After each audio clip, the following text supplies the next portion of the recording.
Good morning, everyone. Welcome to the First Unitarian Society of Milwaukee.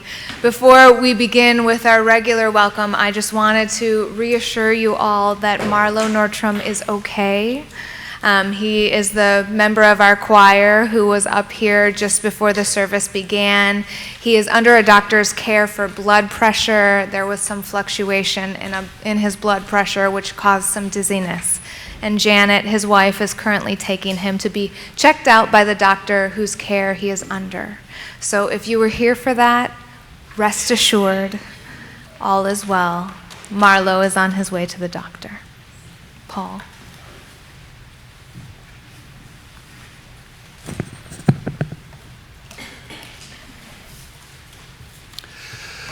Good morning, everyone. Welcome to the First Unitarian Society of Milwaukee. My name is Paul Geenan, and I am delighted to serve as your worship associate today and to welcome you fully in this space. We welcome people of all genders, sexualities, ages, races, ethnicities, histories, and bodies here. We welcome your mind, your heart, and your spirit here. We welcome all you are bringing with you today and all your heart longs to set down.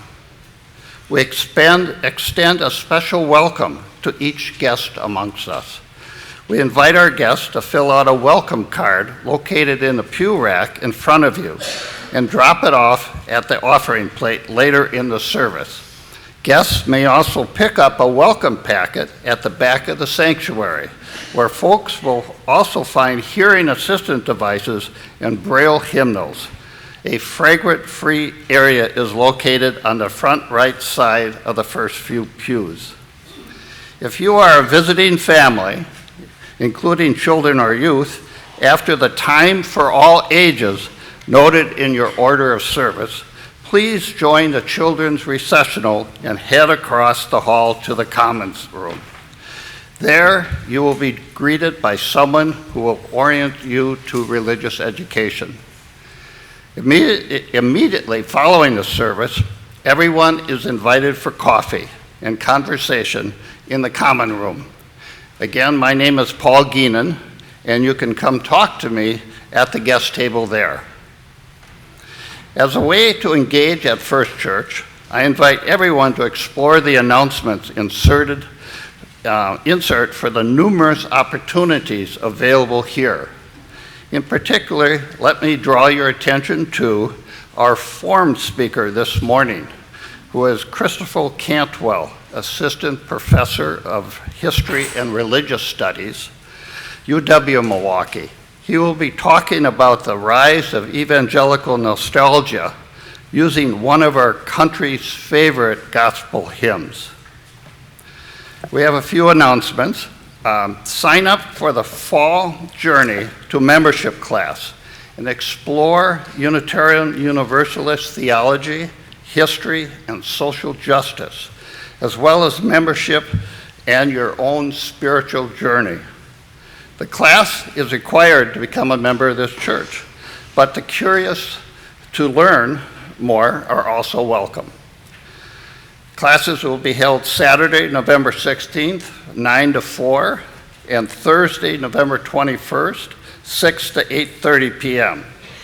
Register at the member service tables during coffee hour, online, or by contacting Membership Development Coordinator Lynn Jacoby. The Feast for Funds bidding starts today at 10 a.m. Act fast to place winning bids on your favorite items in coffee hours today and next Sunday. You can also register and bid online. What's up with deindustrialization and how it relates to Milwaukee's Green New Deal? Join our Earth Justice Ministry team to learn at the Citizens Action of Wisconsin Organizing Cooperative Clinics Justice Forum on Tuesday, October 29th from 6 to 8 p.m. Find details on these and more events in the announcements insert.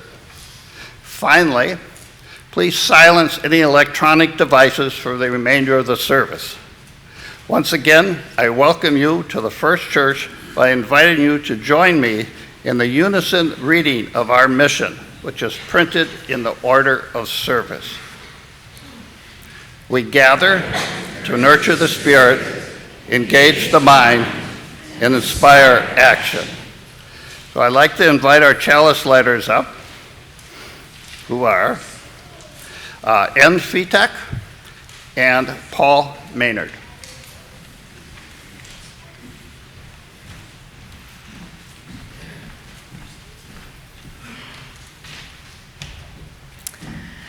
Our opening words this morning are adapted from R.T. Weston. Out of the mystery of life we have come, and into it we return. In the mystery our whole life is lived, nor may any see beyond the veil of physical existence. Yet in the knowledge we do taste, there is a suggestion of a mystery still more sublime and wonderful. To look out into the stars in the deep of night is to feel the vastness of space as beyond our ken, to feel infinitely humbled.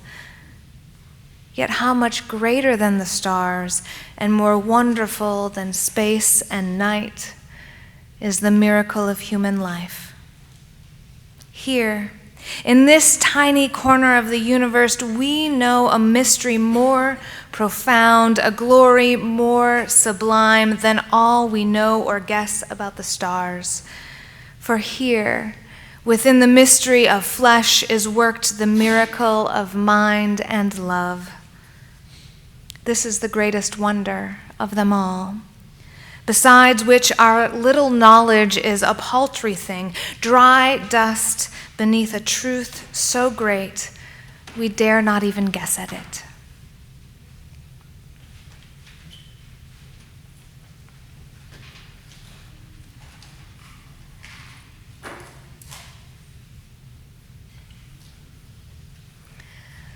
Will you please rise in body or spirit and join us in our opening hymn number 187, It Sounds Along the Ages.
Good morning. The story I have for you today is called The Biggest House in the World by Leo Liani. Some snails lived on a juicy cabbage, and they moved gently around, carrying their houses from leaf to leaf in search of a tender nibble spot. One day, a little snail said to his father, "When I grow up, I want to have the biggest house in the world." "That's silly," said his father, who happened also to be the wisest snail on the cabbage. "Some things are better small." And then he told his child this story. Once upon a time, a little snail, just like you, said to his father, "When I grow up, I want to have the biggest house in the world." "Some things are better small," said his father. "Keep your house light and easy to carry." But the little snail would not listen, and, hidden in the shade of a large cabbage leaf, he twisted and he twitched this way and that until he discovered how he could make his house grow. And it grew, and it grew, and the snails on the cabbage said, "You surely have the biggest house in the world." And the little snail just kept on twisting and twitching until his house got as big as a melon. Then, by moving his tail swiftly left, right, he learned he could grow large pointed bulges. And by squeezing and pushing and wishing very hard, he was able to add bright colors and beautiful designs to his house. Now he knew that he was the biggest and most beautiful house in the whole world. And he was proud, and he was happy. And a swarm of butterflies flew overhead. "Look," they said, "a cathedral." "No," said another, "it's a circus." They never guessed that what they were looking at was the house of a snail. And a family of frogs on their way to a distant pond stopped in awe. "Never," they told someone later, "have you ever seen such an amazing sight. An ordinary little snail with a house like a birthday cake." One day, after they had eaten all the leaves and only a few knobby stems were left, the snails started to move on to another cabbage. But the little snail, alas, he could not move. His house, way too heavy. And he was left behind with nothing to eat, and he faded away. Nothing remained but that house. And that too, little by little, crumbled, with nothing remaining at all. That was the end of the story that the father told the snail, and the snail was almost in tears. But then he remembered his own house. "I shall keep it small," he thought, "and when I grow up, I shall go wherever I please." And so one day, light and joyous, he went out and he saw the world. Some leaves fluttered light in the breeze, and where the dark earth had split, he saw crystals glittering in the early sun.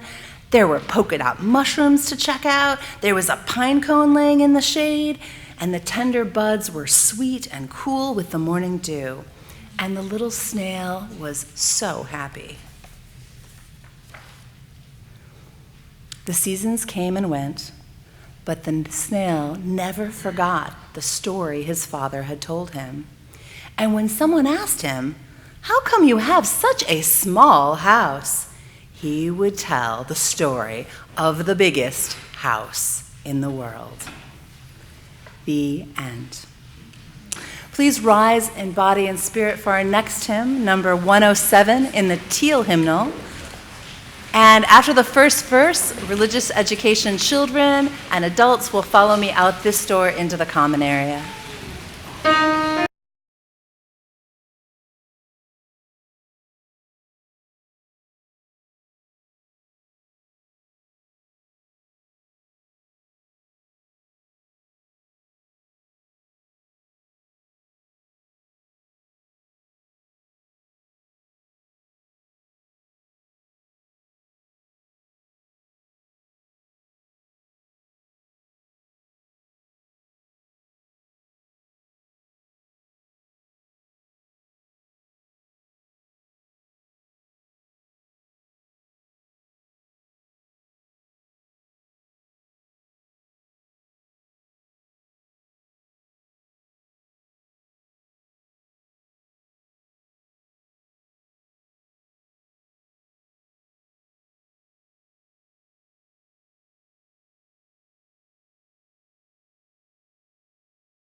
I am sorry to share the news with you that one of our members has died.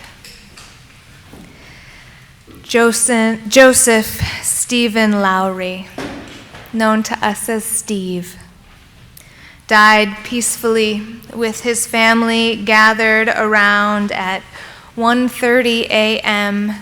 yesterday, Saturday, October 26th of 2019. Steve's family and friends and members of Buddhist sanghas surrounded him with love on his journey with pulmonary fibrosis over the last few years. Steve was 79 years old and was a member of this congregation for 24 years. A memorial service will be held here at First Church this Friday, November 1st at 4 p.m. with the Reverend Dina McFeeters and Paul Norton from the Mindfulness Center co-officiating. There will not be a reception following the service. Information about charitable organizations for memorial gifts will be forthcoming. Thus, as is our tradition in this congregation, whenever we have a birth, an adoption, or a death among our members, we light our candle of life. Today, in honor of Joseph Stephen Lowry.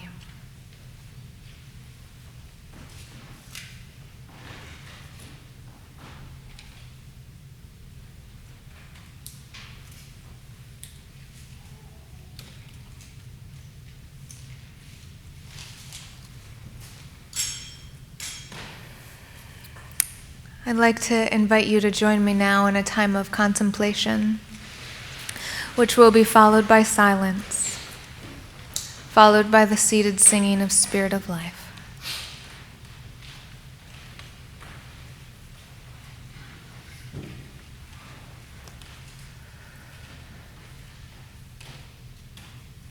So just take a moment and feel your body. Feel your sit bones on the pew or seat beneath you, your feet on the floor grounding you.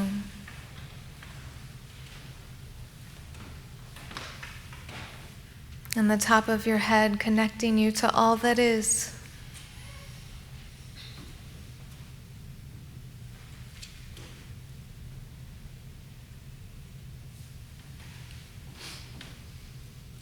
Bring your attention to your breath.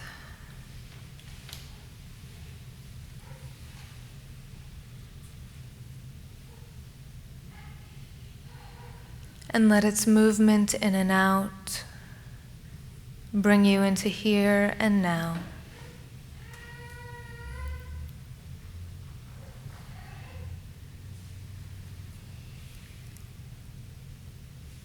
Spirit of life and love, Holy One of our being and our becoming, that which is sacred within, among, and beyond us. Come sit with us today in the mystery of life and death.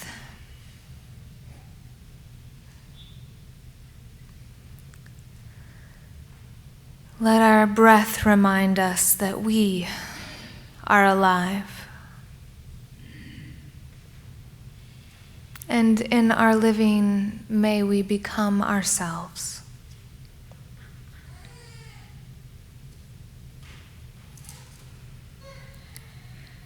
May we find the deepest belonging in our own hearts,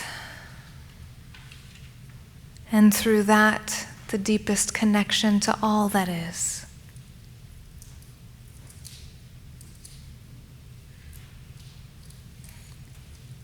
And when it comes time for us to let go, May we do so in peace, in grace, and slip back into the mystery. May it be so.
Wandering Around an Albuquerque Airport Terminal by Naomi Shaib Nye.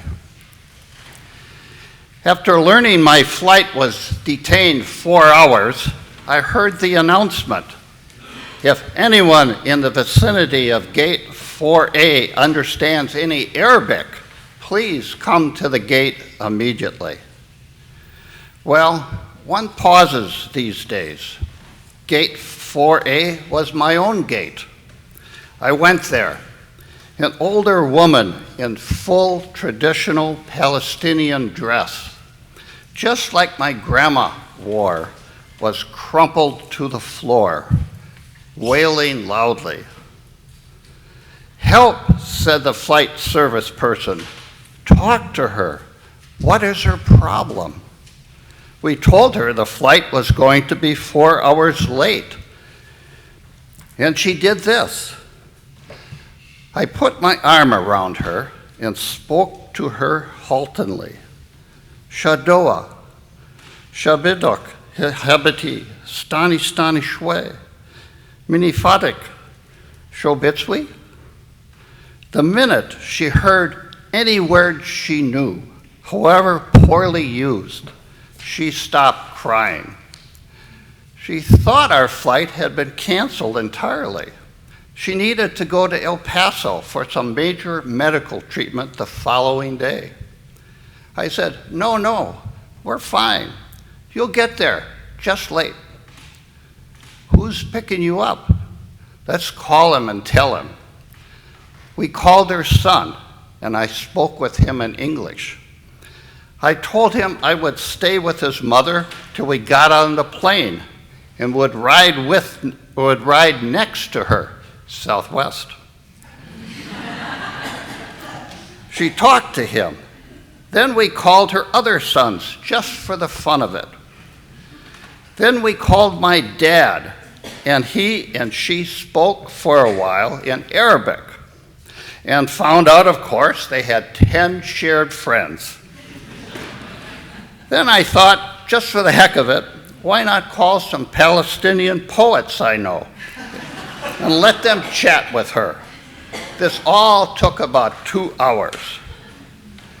She was laughing a lot by then, telling about her life, answering questions. She had pulled a sack of homemade mamul cookies, little powdered, sugary, crumbly mounds stuffed with dates and nuts, out of her bag, and was offering them to all the women at the gate. To my amazement, not a single woman declined one. It was like a sacrament. The traveler from Argentina, the traveler from California, the lovely woman from Laredo. We were all covered with the same powdered sugar and smiling. There are no better cookies. And then the airline broke out the free beverages from huge coolers, non-alcoholic, and 2 little girls for our flight, one African American and one Mexican American, ran around serving us all apple juice and lemonade, and they were covered with powdered sugar too. And I noticed my new best friend, by now we were holding hands, had a potted plant poking out of her bag, some medicinal thing with green furry leaves. Such an old country traveling tradition. Always carry a plant. Always stay rooted to somewhere.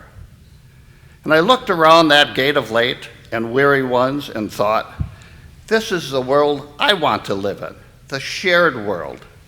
Not a single person in this gate, once the crying of confusion stopped, had seemed apprehensive about any other person. They took the cookies. I wanted to hug all those other women too. This can still happen anywhere. Not everything is lost.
Between 2006 and 2016, I moved across state lines 14 times.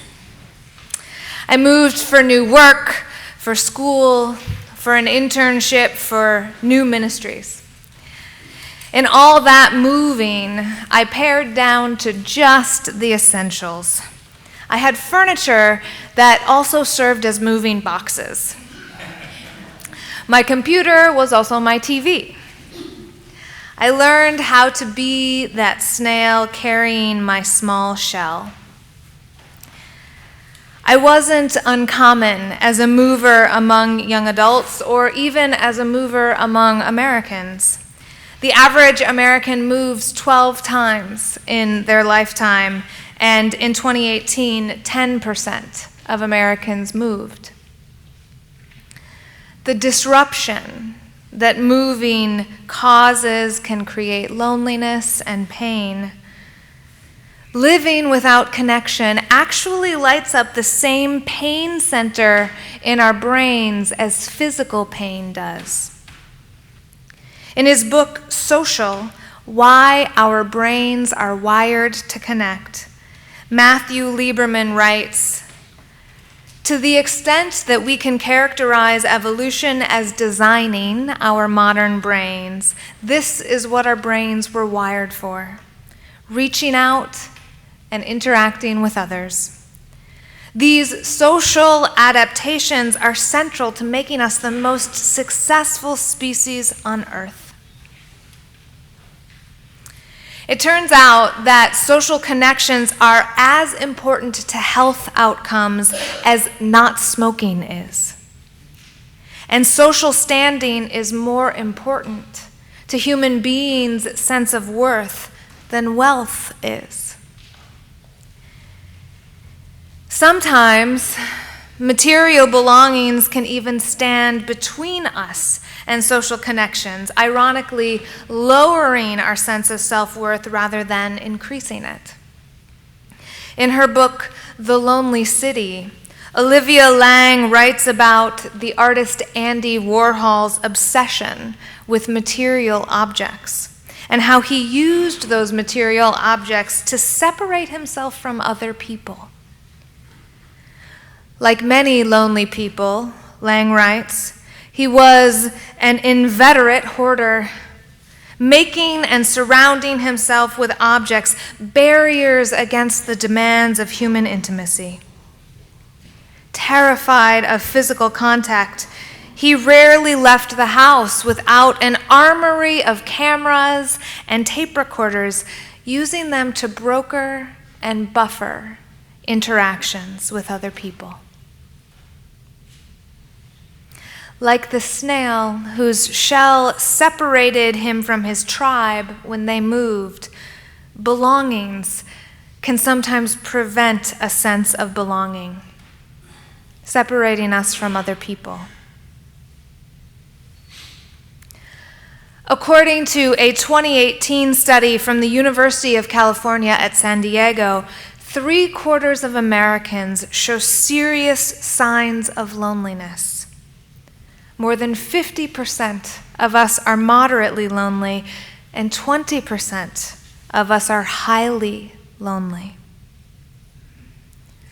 Now, this loneliness might be the result of moving disruption or of a lack of social connection, but it is just as possible to feel lonely while surrounded by family and friends. Loneliness is not necessarily directly related to the number of people that you are connected to. Rather, it's the quality or lack thereof of those connections that can make one feel lonely. If a person does not feel fully connected in their relationships or unable to be their full self and accepted for who they are, they may feel lonely even if they have a lot of social connections. Loneliness is simply a disjuncture between the social connections and experiences that a person has and the social connections and experiences that a person wants to have. That means that a person can be lonely in a new city, sitting by themselves, surrounded by boxes. And a person can also be lonely in a crowded room of people that they know. My go-to response to the inevitable loneliness that accompanied a new move was to find myself connected to the larger world in some way, even if I was not yet connected with specific people. I would go out into nature or go walking in the city and feel part of the trees and the landscape, a living being that was moving through sounds and sights and smells that were also alive at home in the world.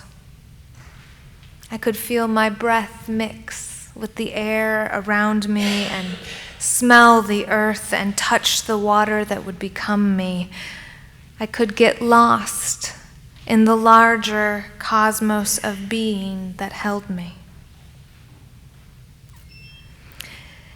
Writing in the lonely city, Lang did something similar in her move to New York City after she had had a devastating breakup in London.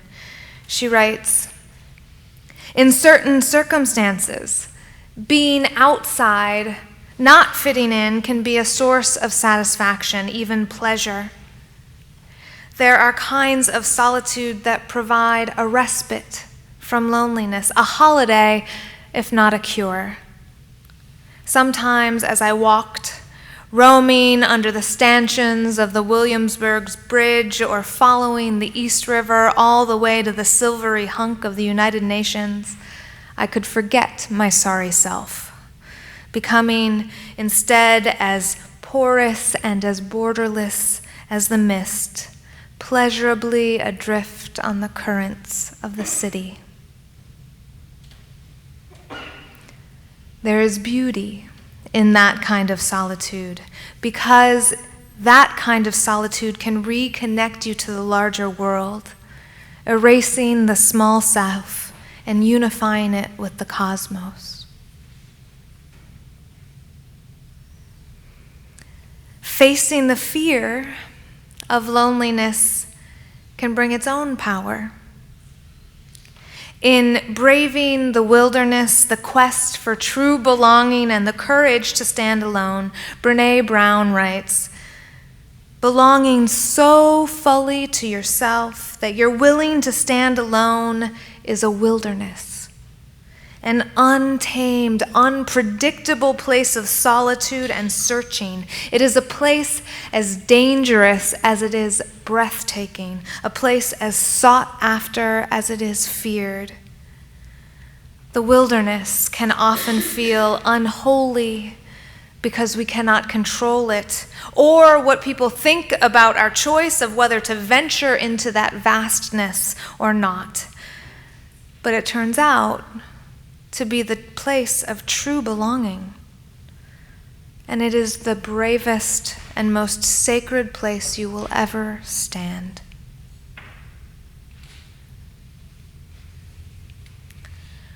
Brown is thereby claiming that the truest place of belonging is deep within, the deep knowing and accepting of oneself.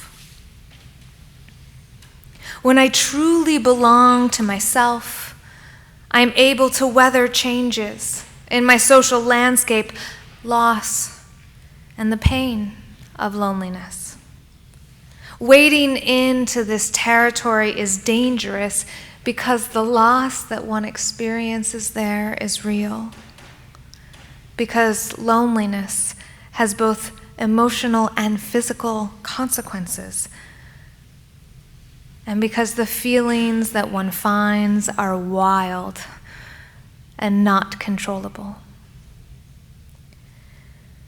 The experience is also breathtaking because there is deep power in it. When I know that I belong to myself, first and foremost, I lose my fear. When I trust and I accept my being and my conscience, I lose my fear of what other people think, and thus their control over my actions. I can then find belonging wherever I go in the world because my home, my truest and deepest home, is within. I carry it with me deep in my soul. True belonging in community will become available to me for the first time because I will stop trying to change myself to fit in, start being my true self, and I will find my belonging among people who accept me as I truly am.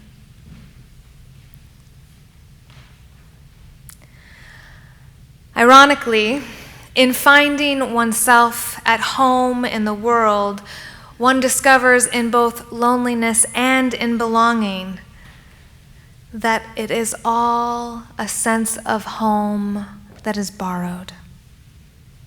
The deep roots are transient, and the shallow suitcase is also transient. To feel alone is to be human. It's the condition that marks our entrance to and exit from this world. Lang writes, "When I came to New York, I was in pieces.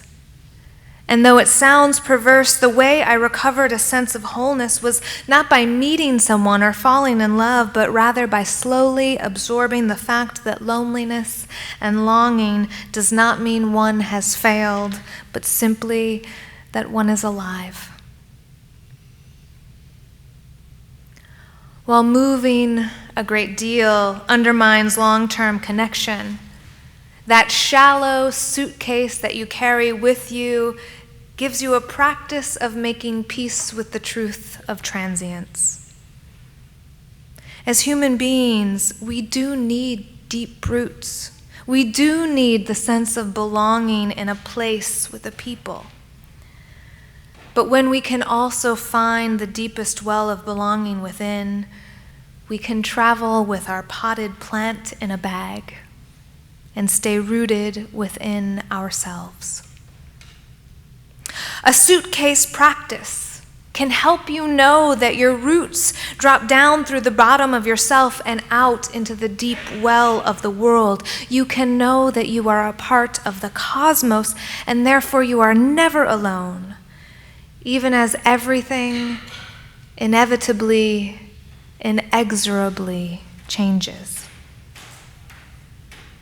In that 2018 loneliness study, they found that spirituality helped inoculate people against loneliness because knowing that one's connection to the larger world was there was medicine for feeling disconnected from other people.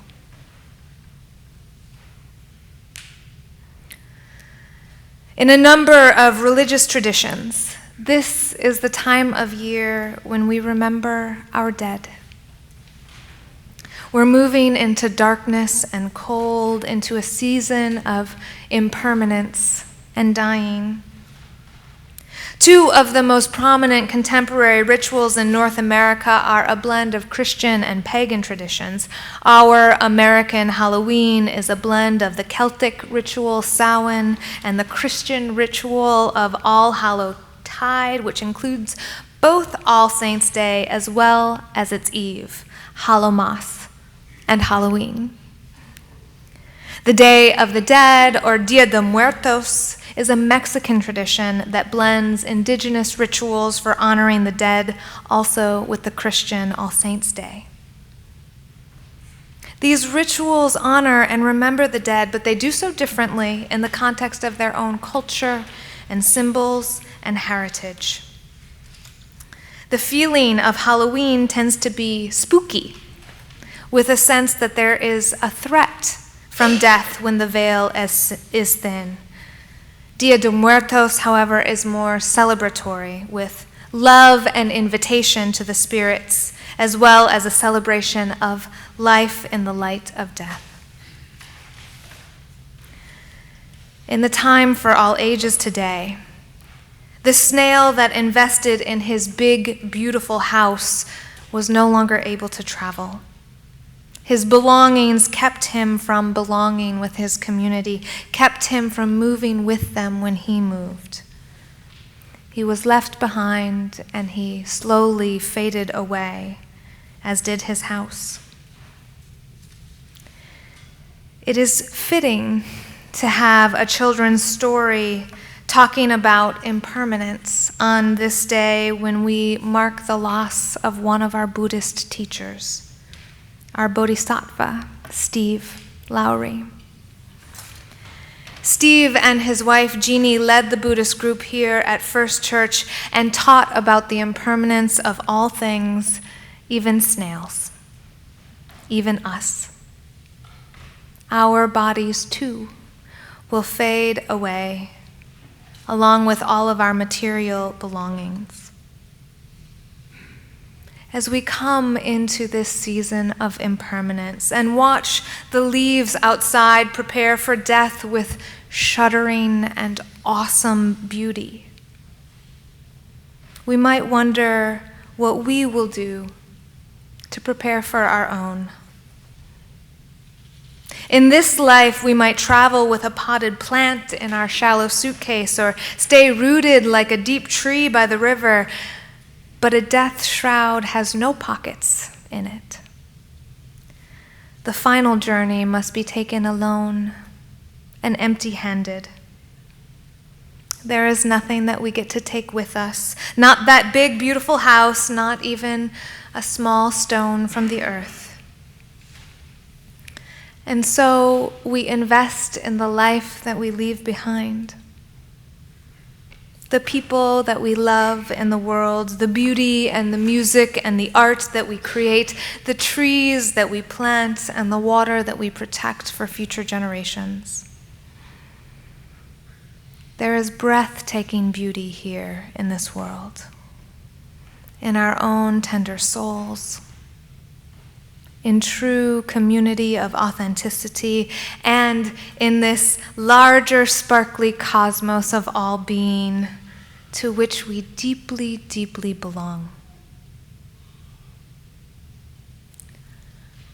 Loneliness is a normal part of being alive, a signal that we're longing for more connection.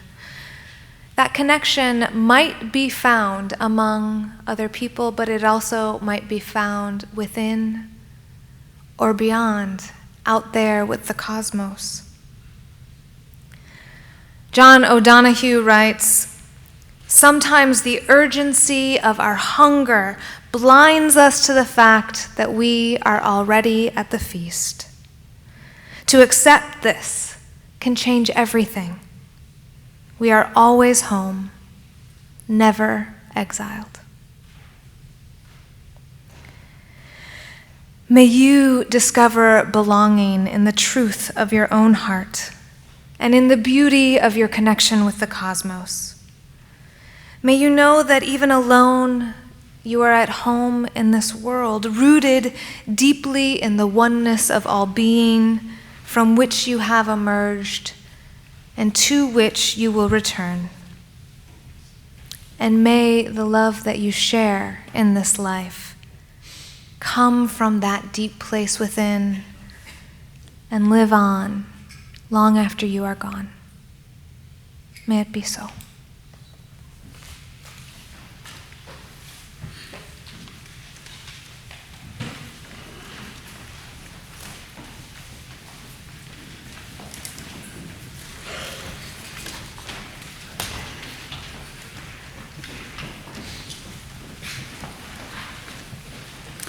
Every week, we have an opportunity to practice our values through sharing our resources. Our pledges are at the core of our spiritual practice of generosity. In addition, the church shares half of all non-pledged cash in our offering plate with a community organization. In this way, we commit our resources in line with our belief that this congregation is interdependent with the world beyond these walls. Today, we share the plate with Tricklebee's Cafe. May the practice of giving give us joy. The offerings will now be gratefully received.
Will you please rise in body or spirit and join in the responsive reading which is printed in your orders of service.